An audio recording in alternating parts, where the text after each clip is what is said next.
One day, a farmer approached me furious, saying, "You lazy monk, you don't work the fields or plant seeds. How do you eat?" Calmly, I replied, "I too sow and reap." Confused, he demanded an explanation. I said, "I sow the seeds of wisdom and compassion. I reap freedom from suffering." This exchange taught not just the farmer but others listening about the value of spiritual practice. It showed how even daily struggles can become opportunities for deeper understanding when seen through the right lens. Welcome to the Undead Sages podcast, where we travel back in time to talk to long dead wise men and women. Of special interest is the question how sensitive people like you and me can live rich and meaningful lives in our uncertain times. My name is Merijn de Haen, and today we'll be talking once again to the Buddha.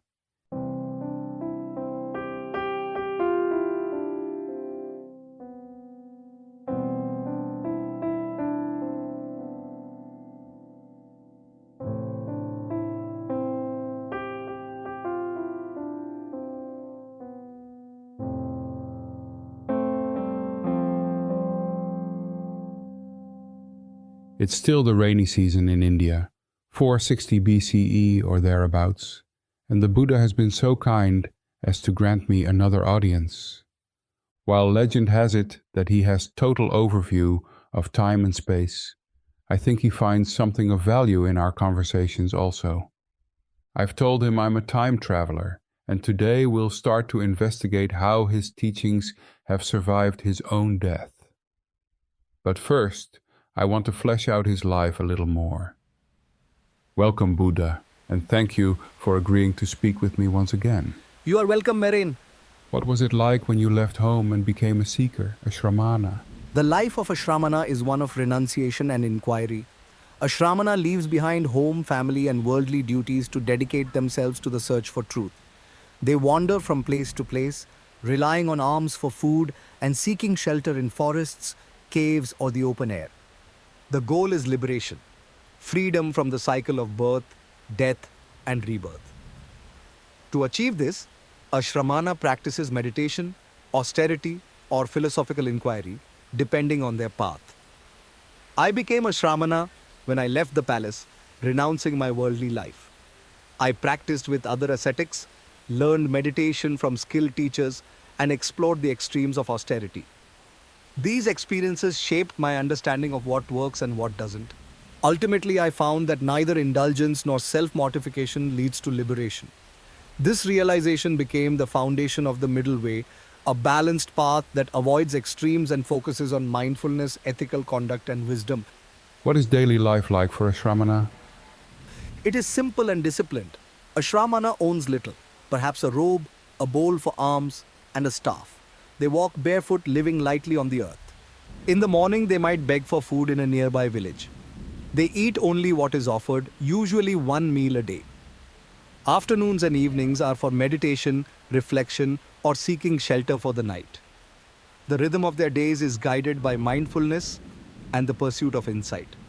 What kind of challenges do shramanas face? The life of a shramana is demanding. They face physical hardships like hunger, illness, and exposure to the elements. Wandering in forests, they encounter wild animals and sometimes danger from thieves. There are also mental challenges, loneliness, doubt, and the struggle to overcome attachment and craving. A shramana has to cultivate great patience and resolve to continue on the path. How does the life of a shramana compare to the life of your sangha? There are similarities but also important differences. Like the Shramanas, my Sangha renounces worldly life and follows a simple, disciplined way of living. Monks and nuns practice meditation, ethical conduct, and the search for liberation. However, the Sangha is guided by the Dhamma, which offers a clear path to freedom. It avoids the extremes of austerity and emphasizes balance. The community also provides support and shared purpose, which helps members stay on the path. Can you tell us about your life as a teacher? After I attain enlightenment, I spend the rest of my life teaching. For 45 years, I travel on foot across northern India, sharing the Dhamma with anyone willing to listen. I teach kings and beggars, merchants and monks, women and men. The Dhamma is universal, so I offer it to all without distinction. So, for 45 years you walk everywhere? What is that like? Yes, I did. Walking is a way of life. It connects me to the people I teach and the land I travel. I walk through forests, villages, cities, and fields. Sometimes the road is dusty and hot, other times cool and shaded. There are days of heavy rain when the monsoon soaks everything, and dry seasons when the earth cracks underfoot. Do you ever stop, or are you constantly on the move? I follow the rhythm of the seasons. During the rainy season, the Sangha and I stay in one place, often in a monastery or a sheltered grove. This is the time for intensive practice and teaching. When the rains end, we resume our travels. Walking is how we reach new people and bring the Dhamma to places it has not yet been. What is a typical day of walking like? We walk early in the morning when the air is cool. We carry only what we need: robes, a bowl for alms, and sometimes a needle or water strainer. We stop in villages or towns to receive alms, eating once a day from what people offer. The pace is steady but unhurried. We pause often to rest or teach. I spend time speaking with villagers, offering advice, or meditating under trees. It is a simple and mindful way of moving through the world. Are there challenges? Many. The roads are not always safe. There are wild animals, thieves, and sometimes people who are hostile to the teachings. There are also physical hardships, blisters, fatigue, and the relentless heat of the sun. But these challenges are part of the practice. They teach patience, resilience, and equanimity. Whether the path is easy or difficult, it is an opportunity to live the Dhamma. What does walking mean to you personally? Walking is both a practical necessity and a meditation in itself. Each step is an act of mindfulness. The rhythm of walking mirrors the rhythm of life: impermanence, movement, change. It also brings me closer to the people. I see their joys and struggles firsthand. I can speak to kings in their palaces and farmers in their fields. Walking makes the Dhamma accessible. It bridges the gap between a wandering monk and the communities I serve. Do you always have companions, or do you walk alone sometimes? Often, monks accompany me. They ask questions, learn from my teachings, and share in the journey. But there are times I walk alone. Solitude allows me to reflect and deepen my understanding. Both solitude and companionship have their place. Walking with others strengthens the Sangha. Walking alone strengthens the mind. It sounds like walking is a form of practice in itself. It is. Every step is an opportunity to observe the body, the mind, and the world around me. Walking teaches me to stay present, to accept each moment as it comes, and to move through life with awareness and ease. Even the act of lifting a foot, placing it down, and feeling the earth is a reminder of impermanence and interdependence. Walking is not just a way to travel, it is a way to live the Dhamma. How do you begin teaching after your enlightenment? At first, I hesitate. I wonder if people will understand the profound truth I've realized. But then I see the potential in others. Some have only a little dust in their eyes. They are ready to see clearly. I decide to teach, starting with my 5 former companions. Ascetics I practiced with before finding the middle way. I find them in a deer park near Varanasi. At first they doubt me, but when I speak of the 4 noble truths and the eightfold path, they listen. One by one they realize the Dhamma and become enlightened. This is the beginning of the Sangha. What kinds of questions do people ask you? They ask about suffering and how to end it. Some want to know how to live a good life. Others are curious about karma, rebirth, or the nature of the self. I always guide them back to the central question: what causes suffering and how can it cease? Whether the question is philosophical or practical, the answer lies in understanding the mind and letting go of craving and ignorance. I adjust my teachings to suit the audience. For farmers, I use metaphors about planting and harvest. For merchants, I speak of trade and profit. For rulers, I discuss the responsibilities of leadership. The Dhamma is like water. It takes the shape of the vessel but remains the same in essence. Do you face challenges as a teacher? Many challenges. Some people mock or misunderstand me. Others try to trap me with tricky questions. Once Devadatta, a cousin of mine, tries to divide the Sangha and even plots to harm me. But I meet these challenges with patience and equanimity. I focus on the Dhamma, not on personal disputes. I trust that truth will shine through even in difficult times. What about teaching the Sangha? Is it different from teaching lay people? Yes, the Sangha requires specific guidance. Monastics dedicate themselves fully to the path. So I give them detailed teachings on meditation, ethical conduct, and living in harmony. I establish rules for the Sangha to ensure discipline and respect.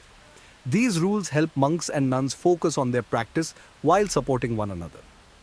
At the same time, I emphasize that the rules are not an end in themselves but a means to liberation. What do you remember most about your life as a teacher? The joy of seeing others awaken. When someone realizes the Dhamma, it is like a lamp lighting another lamp. Their understanding spreads, illuminating the path for others. I think of moments like when Sariputta and Moggallana, two great disciples, join the Sangha. Or when a laywoman like Visakha or a layman like Anathapindika becomes a great supporter of the community. Each person who understands the Dhamma brings light to the world. How do you see your role as a teacher? I am like a guide. I show the path, but I cannot walk it for others. Each person must take the steps themselves. My role is to inspire confidence, provide direction, and remove obstacles. I do not claim to save anyone. Instead, I offer the tools and wisdom so they can free themselves. This is the beauty of the Dhamma. It is something everyone can realize through their own effort. After 45 years of teaching, how do you feel about your legacy? My legacy is not in temples or rituals. It is in the hearts of those who practice the Dhamma. If people continue to live ethically, meditate, and seek wisdom, the teachings will endure. The Dhamma is timeless. It does not depend on me. As long as people are willing to look deeply, they will find the truth for themselves. After your passing, how do your teachings evolve? After my death, the Sangha works hard to preserve the Dhamma. My teachings are passed down orally at first. Monks gather in councils to recite the teachings together and keep them accurate. The first council happened shortly after my passing. My chief disciples, like Ananda and Mahakasapa, lead the effort. They organize the teachings into categories: the discourses, the rules for monastic life, and the higher philosophy. Over time, different communities develop their own ways of understanding and practicing the Dhamma. This diversity is natural. People adapt the teachings to their cultures, languages, and needs. When does all this oral transmission get written down? Around 400 years after my death, the teachings are written down for the first time. This happens in Sri Lanka. The Pali Canon, as you call it, is recorded on palm leaves by monks who fear the teachings might be lost. They write down the discourses, the monastic rules, and the Abhidhamma, which is a detailed analysis of the mind and reality. This marks a big moment. Writing preserves the teachings more securely, but it also allows different interpretations to spread more widely. What happens next? Do the teachings start to change? The essence of the teachings remains, but new ideas start to emerge. About 500 years after my death, the Mahayana tradition begins to develop. These practitioners emphasize the ideal of the Bodhisattva, a being who delays their own enlightenment to help others. Mahayana expands the Dhamma with new texts like the Perfection of Wisdom Sutras.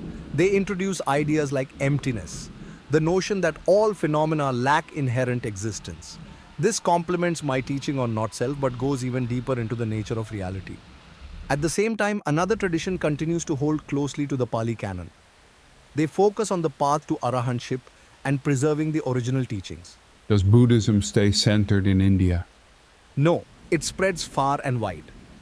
Kings like Ashoka, a great supporter of the Dhamma, helped send monks to neighboring lands. By 200 BCE, Buddhism is flourishing in Sri Lanka, Central Asia, and Southeast Asia. Later, it moves north into China, Korea, and Japan, where it blends with local cultures. Zen, Pure Land, and other Mahayana schools develop there. In Tibet, the Vajrayana tradition emerges, adding tantric practices and intricate rituals to the path.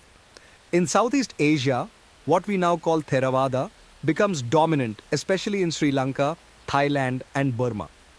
It emphasizes meditation, ethical conduct, and the close study of the Pali Canon. How do these different schools relate to each other? They all share the core teachings, the Four Noble Truths, the Eightfold Path, and the goal of liberation. But they express these teachings differently. Theravada focuses on the earliest texts and the individual path to enlightenment. Mahayana expands the focus to include all beings, seeing the Bodhisattva ideal as the highest expression of compassion. Vajrayana adds symbolic practices and esoteric methods. aiming for swift liberation. Though the approaches differ, the heart of the Dhamma remains the same. When does Buddhism reach the West?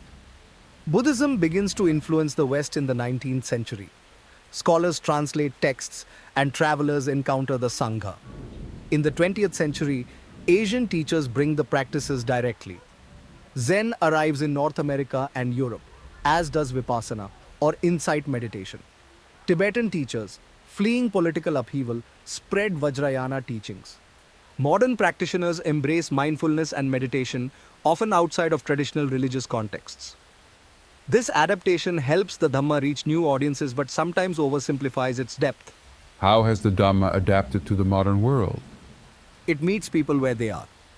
In your time, mindfulness becomes a tool for stress relief and mental health.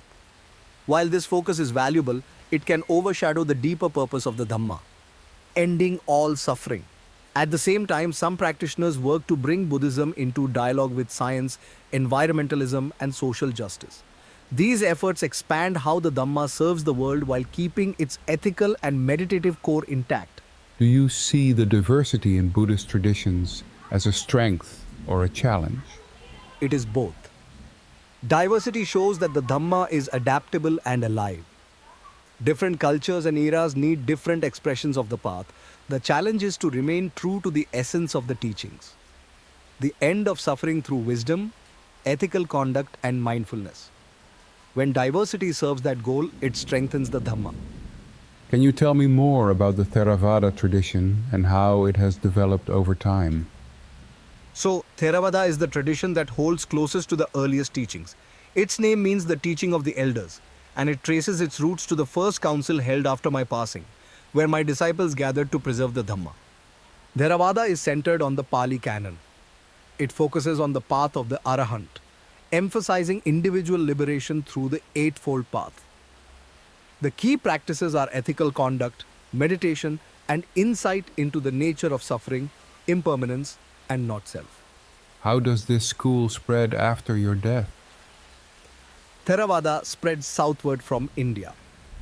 Around the 3rd century BCE, King Ashoka plays a major role in this. He sends missionaries to Sri Lanka, where Theravada takes deep root. In Sri Lanka, the Pali Canon is written down during the 1st century BCE. This ensures the preservation of the teachings. From Sri Lanka, Theravada later spreads to Southeast Asia, Myanmar, Thailand, Laos, and Cambodia. How does it adapt as it moves into these new cultures? Theravada maintains the core teachings of the Pali Canon, but it adapts to local customs and traditions. In Southeast Asia, it becomes closely linked with the life of the people. Kings and rulers support the Sangha, seeing it as essential to the moral and spiritual health of their kingdoms. Local practices like merit-making rituals blend with the teachings. People offer food and resources to the monastics, believing that these acts generate good karma. These rituals support both the monks and the laity, creating a symbiotic relationship. How does the focus on monastic life shape Theravada? Monastic life is central to Theravada. Monks and nuns dedicate themselves to study, meditation, and preserving the Dhamma. They serve as teachers and role models for the lay community. The lay people support the Sangha through generosity, while they practice ethical conduct and mindfulness in daily life. Together, this creates a balanced system where monks focus on deep practice and lay people sustain the teachings through their support. There must have been many philosophical developments over its long history. Within Theravada, the foundational philosophy remains grounded in the Pali Canon. The Four Noble Truths, the Eightfold Path, dependent origination, impermanence, suffering, and not self. However, as the tradition matures, scholars and practitioners delve deeper into these principles, refining and elaborating on them. Who are the key figures in shaping Theravada philosophy after your death? One of the most influential figures is Buddhaghosa, a 5th century monk in Sri Lanka. His work, the Visuddhimagga, Path of Purification, synthesizes and organizes the teachings into a comprehensive manual. It is a cornerstone of Theravada philosophy. Buddhaghosa also writes detailed commentaries on the Pali Canon, explaining the nuances of the suttas and Vinaya. These commentaries clarify the subtleties of dependent origination, meditation practices, and the stages of insight leading to liberation. Can you say more on the Visuddhimagga? The Visuddhimagga becomes a central text for understanding and practicing the Dhamma. It provides a systematic framework, breaking the path into three stages. Ethical conduct, Sila, which is the foundation for purifying actions and speech. Unification of mind, Samadhi, developing deep states of meditation. And wisdom, Panna, gaining insight into the nature of reality. Buddhaghosa's detailed exploration of the jhanas, meditative absorptions, and the stages of insight meditation becomes a guide for practitioners, especially monastics. His work blends philosophy with practical instruction, ensuring the Dhamma remains accessible and relevant. Are there other notable developments within Theravada philosophy? Yes. The Abhidhamma, or higher teachings, is another area of significant development. While the Abhidhamma Pitaka is part of the Pali canon, later Theravada scholars expand on its analysis of the mind and reality. The Abhidhamma dissects experience into discrete mental and physical phenomena called Dhammas. It explains how these Dhammas arise and pass away, emphasizing the moment-to-moment nature of reality. This focus on analyzing mental processes influences meditation practices and helps practitioners see impermanence and not self directly. Does the school engage with broader philosophical questions? Theravada focuses more on practical wisdom than abstract speculation. However, it addresses profound questions about causality, the nature of existence, and liberation. One key concept is dependent origination, which explains how suffering arises through conditioned processes. Scholars like Buddhaghosa and others explore its implications deeply, showing how ignorance and craving drive the cycle of becoming. Another area of exploration is Nibbana. While it is beyond concepts, Theravada thinkers discuss its nature as the unconditioned reality, free from suffering, impermanence, and self. How does Theravada philosophy evolve in response to external influences? As Theravada spreads to Southeast Asia, it encounters local traditions and philosophies. While it integrates certain cultural practices, it stays grounded in the Pali canon. In modern times, Theravada engages with Western philosophy, science, and psychology. Practitioners and scholars draw connections between the Abhidhamma's analysis of the mind and contemporary neuroscience. This dialogue broadens the understanding of the Dhamma without compromising its core principles. What about the relationship with other Buddhist schools?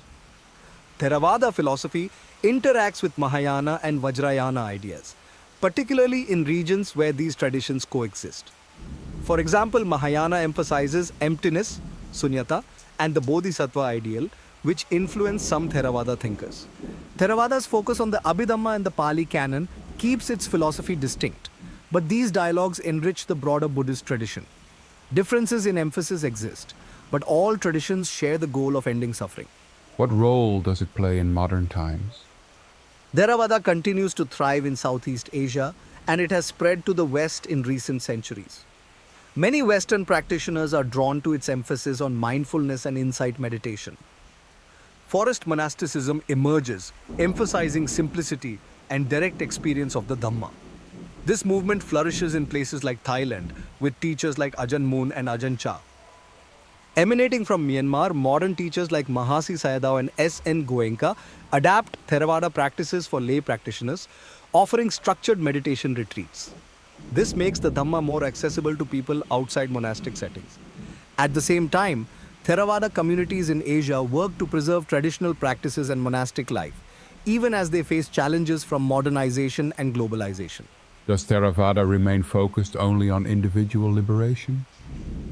While the ultimate goal is individual liberation, Theravada also encourages ethical living and compassion that benefit society. The emphasis on generosity, moral conduct, and mindfulness creates strong communities. In modern times, Theravada practitioners engage in social and environmental causes, applying the teachings to collective issues. This broadens the tradition while staying true to its roots. Thank you, Buddha, for this enlightening discussion. Next time, can we delve into the development of the other major branch of Buddhism, the Mahayana? Of course, Merijn. It's fascinating to me to learn about all the future developments. I'm an old man now, and it is heartening to see the Dhamma not just survive, but thrive for all these centuries. And thank you for listening. Tune in next week for the 4th installment of our conversation with Siddhartha Gautama. In the meantime, if you enjoyed this episode of the Undead Sages podcast, please like, share, and subscribe.